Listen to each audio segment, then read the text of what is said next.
المتقين والصلاة والسلام على سيدنا ومولانا محمد أكرم الأولين والآخرين وعلى آله وأصحابه وأزواجه وذرياته أجمعين وعلينا معهم يا أرحم الراحمين.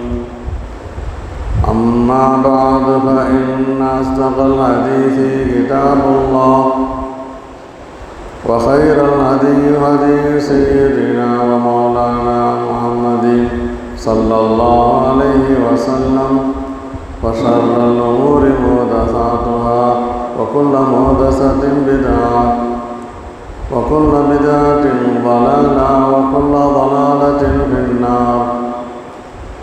وبسند المتصل منا إلى الإمام الحافظ الحجاج أمير المؤمنين في الحديث أبي عبد الله محمد بن إسماعيل بن إبراهيم بن المغيرة بن البزبة الجعفي البخاري رحمه الله تعالى ونفعنا بعلومه آمين. أنه قال: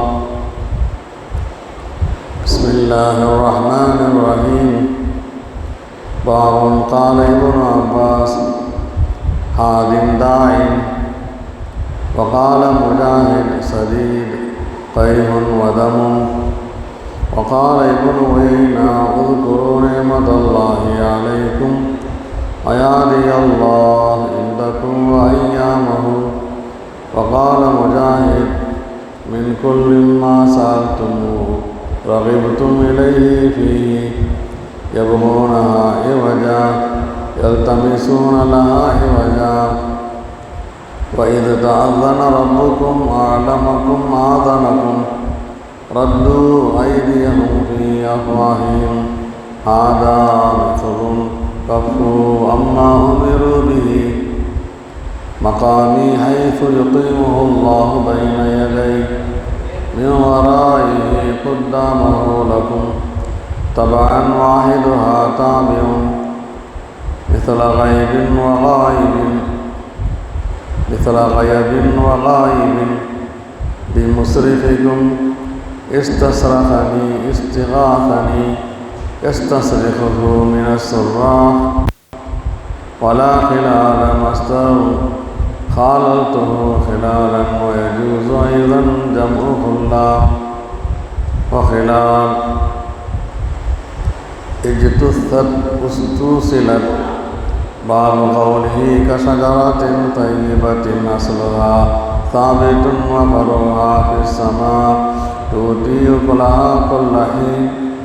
به قال: حدثني عبيد بن إسماعيل النبي أسامة عن عبيد الله النافع عن ابن عمر قال: كنا عند رسول الله صلى الله عليه وسلم فقال: أخبروني شجرة تشبه أو كالرجل المسلم لا يتحاط ورقها ولا تؤتي أكلها كل حين. قال ابن عمر: فوقع في نفسي أنها النخلة.